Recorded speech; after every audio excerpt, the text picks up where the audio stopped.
प्रिय विद्यार्थियों नमस्कार। आज हम कक्षा 12 के हिंदी अनिवार्य के पाठ 5 वीर रस के कवित्व कवि भूषण पढ़ने जा रहे हैं। हमें पता है इनका जन्म सन 1613 ईस्वी और मृत्यु सन 1715 ईस्वी। कवि भूषण ने अपने जीवन में वीर रस से युक्त रचनाएं लिखी हैं। इनकी प्रमुख रचनाओं में शिवराज भूषण, छत्रसाल दशक, शिवा बावनी, भूषण हजारा एवं भूषण उल्लास आदि प्रमुख हैं। ये दो ही प्रमुख जो है राजाओं के यहाँ पर, ये दो ही प्रमुख जो है उनके यहाँ पर इन्होंने काम किया, जिसमें अपनी वीरता के शिवराज भूषण के नाम से महाराजा शिवाजी का वर्णन किया है और दूसरे इनके जो राजा माने हैं या जिनके सानिध्य में इन्होंने काम किया है वो है छत्रसाल दशक, जिसमें महाराजा छत्रसाल इन दोनों के ही राजा के सानिध्य में रहकर के अपना जीवन यापन इन्होंने पूरा किया, वहीं अपनी लेखनी से अपने लेखन कार्य किया है। मैं आपको बता दूं, इनकी रचनाओं में यदि हम देखें तो अधिकतर राष्ट्रीयता की भावना, वीरता एवं ओज गुण की विशेषता की रचनाओं को प्रमुखता से देखी जाती है।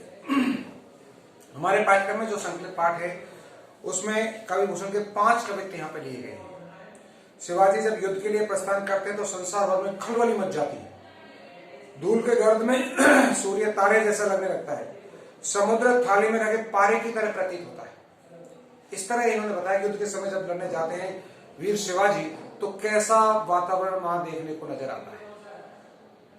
औरंगजेब के दरबार में समुचित सम्मान ना पाकर क्रोध से उबलते शिवाजी और का रौद्र लाल मुख देखकर औरंगजेब का मुख काला और उसके सिपाहियों का मुख भय से पीला पड़ जाता है। दूसरे कवित्व में यह बताया। और शेषनाग विधाता करदर रंगराज के दायित्व का समय तो शिवाजी ही निभाते हैं, यानी शिवाजी की महिमा का गुणगान यहाँ पर किया गया है। शिवाजी का शत्रुओं पर अधिपत्य जैसे जैसे इंद्र का जंबासुर पर, बड़वानल का सागर पर, राम का रावण पर, वायु का बादल पर और शंकर का कामदेव पर, परशुराम का सहस्त्रबाहु पर, दवाग्नि का वृक्षों पर और चीते का मृग समूह पर, शेर का हाथियों पर, प्रकाश का अंधकार पर, श्री कृष्ण का कंस पर, इसी प्रकार कवि शिवाजी की तुलना गरुड़, सिंह, इंद्र, बाज एवं सूर्य से करता है कवि भूषण। कवि मानता है कि सूर्य के समान नवखंड भूतल पर सर्वत्र यदि राज है तो शिवाजी का ही वर्चस्व है और किसी का कोई वर्चस्व नहीं है। इस तरह से अपने यहाँ जिस राजा के अधीन इन्होंने दरबार में रहकर अपने दरबारी कार्य का काम किया, ऐसे महाराजा शिवाजी और महाराजा छत्रसाल की विशेषताओं का, उनके गुणों का बखान कवि भूषण के द्वारा किया गया है।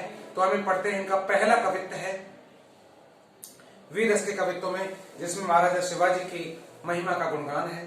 किस तरह से जब शिवाजी युद्ध के लिए प्रस्थान करते हैं तो चारों तरफ पृथ्वी हिलने लग जाती है, उसी वर्णन को किस तरह वीर रस के रूप में प्रयुक्त करते हुए कवि भूषण ने बताया है। देखिए पहला कवित्व कि साजी चतुरंग सेन अंग में उमंग धारी, सरज शिवाजी संग जीतन चलत है। भूषण भनत नाद बेहद नगारन के नदी नद मैग गए रन के गलत है रलत है। एल फैल खेल भैल खलक में गैल गैल गजन की ठेल फैल सैल उसलत है। तारा सो तरने धूरी धारा में लगत जिमी, थारा पर पारा पारा वारी हलत है। देखिए किस तरह से कवि भूषण बता रहा है जब शिवाजी युद्ध के लिए प्रस्थान करते तो कैसी स्थिति देखने को मिलती है कि साजी चतुरंग सेन, कि जब शिवाजी ने अपने चतुरंगी सेना को तैयार किया, अर्थात जिसमें पैदल, रथ, घोड़े और हाथियों से सुसज्जित सेना जब चली, तो ऐसी सुसज्जित सेना में देखते ही अंग में उमंग धारी, और अब सभी सेनाओं के अपने अंग में उमंग जोश भरा हुआ है कि सर शिवाजी जंग जीतन चलत है। सरजा के पुत्र शिवाजी आज जंग जीतने के लिए, युद्ध जीतने के लिए चल दिए हैं। तो देखिए कैसा लगता है कि भूषण भनत नाद बेहद नगारन के, कवि भूषण कहता है कि भरत माने कहता है कि नाद बेहद नगारन के, कि जैसे युद्ध की सेना युद्ध के लिए चली तो नगाड़ों की आवाज नद नद मद गैब रन के रलत है। नदी की कलकल की आवाज की भांति ठेल पेल करती हुई पूरी सेना चल रही है।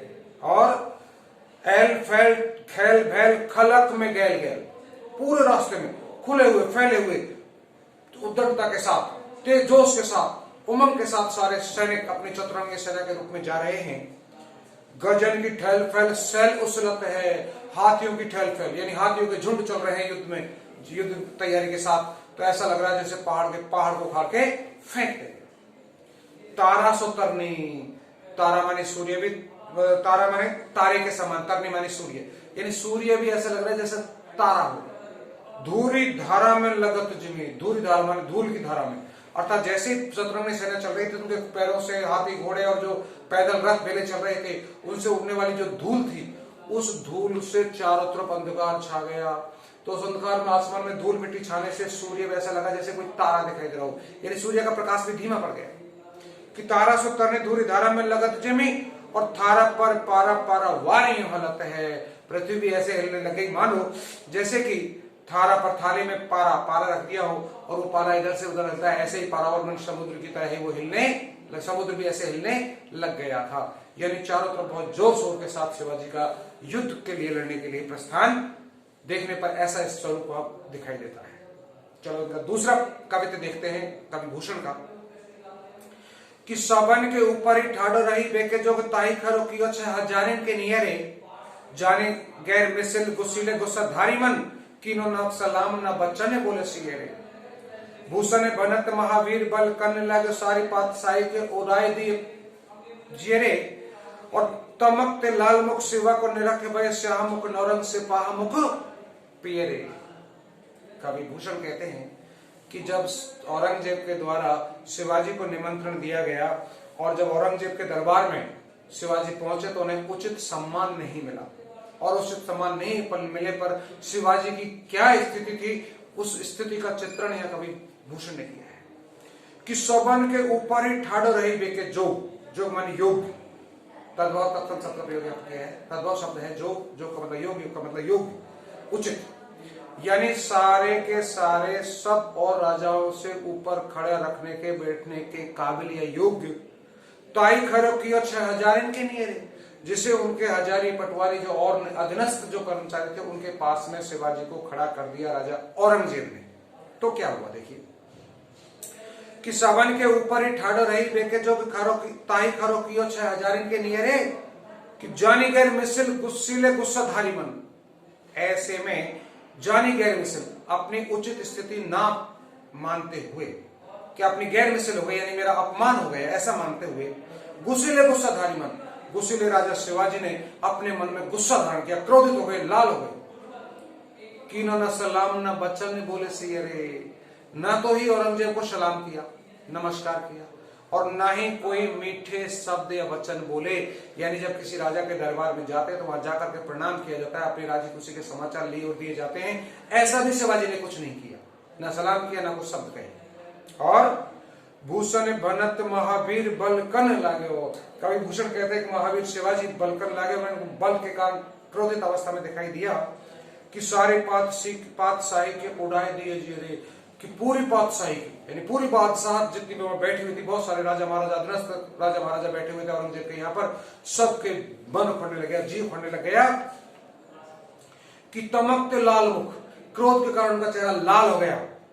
शिवा को निरख भय, शिवा को जब देखा तो श्याम मुख नौरंग, नौरंग माने औरंगजेब का चेहरा श्याम मुख काला पड़ गया, और सिपाह मुख पियरे, सिपाहियों का मुख भी पीला पड़ गया। अर्थात शिवाजी के क्रोधित स्वरूप को देख करके राजा औरंगजेब, महाराजा औरंगजेब का भी चेहरा काला पड़ गया, उनकी बादशाही जो नीचे बैठी हुई थी उन सबके चेहरे पीले पड़ गए, अर्थात उनके होश उड़ गए कि पता नहीं शिवाजी अब जाने क्या करेगा। ऐसा क्रोधित स्वरूप देख करके कवि भूषण ने उनके राजा शिवाजी का या महाराजा शिवाजी का या वीर शिवाजी का यह चित्रण किया है। एक नेक्स्ट पद, 3 पद आज हम पढ़ेंगे, शेष 2 पद हम अगले वीडियो में देखेंगे। तो तीसरा पद देखिए, किस तरह से शिवाजी को यहां पर कवि भूषण ने बताया है कि सारे दायित्व असलियत में जो कुछ है विधाता या करतार के अधीन नहीं होकर के सारा कुछ पृथ्वी का भार है वो शिवाजी के कंधों पर है, शिवाजी की भुजाओं पर है, जो शिवाजी चाहते हैं वही काम होता है। किस तरह से बताने का प्रयास किया है आप समझे इसको। कि तेरे ही भुजान पर भूतल को भार कही बेको शेष नाग दिग नाग हिमाचल है, तेरो अवतार जग पोषण भरन हारज का चुकर तान को न तामद अमल है, साहित्य ने सर्जा समत से विराज कवि भूषण कहते जीवन तेरो ही सफल है, तेरो कर बाल करे मलिक्षण को काल बिन काज होत काल बद नाम धराता है। किस तरह से कवि कहता है कि महाराजा शिवाजी कि तेरी भुजान पर भूतल को भार, भूतल माने पृथ्वी का, कि हे महाराजा शिवाजी तुम्हारी ही भुजाओं के ऊपर इस पृथ्वी का भार टिका हुआ है। कोई ये कहे कि कहीं को शेषनाग, कि शेषनाग के फन पर पृथ्वी टिकी हुई है, नहीं। दिग्नाग हिमाचल है, जिसके ऊपर हिमाचल बसा हुआ है, ऐसे हिमाचल रुका हुआ है, ऐसे पृथ्वी पर उस पर टिकी हुई है, नहीं। यानी पूरी पृथ्वी का भार, बड़े बड़े हिमाचल रूपी हिमालय जैसे पर्वत खड़े हुए, ये सब भार तुम्हारे ही भुजाओं पर रुका हुआ है। कि 13 अवतार जग पोषण भरन है। देखो यहाँ पर विधाता को, ब्रह्मा को, विष्णु को, महेश को यहाँ पर पृथ्वी का पालनहार, सृजनहार और प्रलयकार के रूप में जो माना है, उन सब स्वरूप में हे शिवाजी तुम्हारे हाथों में है, तुम्हारी ही भुजाओं में है ये सारा कार्य करने की क्षमता। किस तरह कहता है शिवाजी के बारे में कवि भूषण कि 13 अवतार जग पोषण भरनहार, कि इस संसार का भरण पोषण करने का भार भी विष्णु मां की जगह पर आपका ही स्थान है, तेरी भुजाओं पर है। तेरा अवतार इसीलिए हुआ है कि संसार का भरण पालन पोषण करो। और कछु करतान को नमद अमल है, कछु करतार मतलब भगवान विष्णु का इसमें कोई अमल नहीं है, कोई विशेष योगदान नहीं है, जो कुछ है वो आपका है। और साहित्य ने सर्जा समर्थ से विराज कवि, भूषण कहत जीवो तेरो ही सफल है। हे साही के सने सर्जा के पुत्र शिवाजी, समर्थ शिवाजी, कवि भूषण कहता है कि तुम्हारा ही इस संसार में जीना सफल है। तेरो कर बाल कर मरिच्छन को काल, बिन काज होत काल बदनाम धरातल है। कवि शिवाजी के बारे में, कवि भूषण शिवाजी के बारे में यहां तक कह देता है कि तेरो कर बाल करे मरिच्छन को काल। मलिच्छ यहाँ पर उन मुगल शासकों के लिए संबोधन किया गया है कि मुगल शासकों का यदि संहार करेंगे तो तेरी करवाल, तेरी हाथ में धारण की हुई तलवार ही करेगी। बिन काज होत काल बदनाम धरातल है, कि काल तो व्यर्थ में ही इस धरातल पर प्रतिफल बदनाम होगा, अपितु जिसकी मौत है वो तेरे हाथ में है और जिसका जीवन है वो तेरे हाथ में है। तेरे हाथ में धारण की गई तलवार ही मलिच्छों का, मुगलों का नाश कर सकती है और किसी में कोई क्षमता नहीं है। ये काल तो व्यर्थ में बदनाम होगा कि काल के आने के कारण ये मारे गए, ऐसा नहीं है। तेरे हाथ में के दिन ही ये सारी चीज व्यवस्थित है, तो चाहेगा उसी को मौत अवश्य मिलेगी। ऐसा कवि ने भूषण के द्वारा शिवाजी के बारे में कहा गया है। चलो हमने यहाँ पर आज कवि भूषण के द्वारा रचित शिवाजी की महिमा के 3 कविता पढ़े हैं। इस पाठ में संकलित शेष 2 कविता हम अगले वीडियो में पढ़ेंगे। तब तक के लिए धन्यवाद।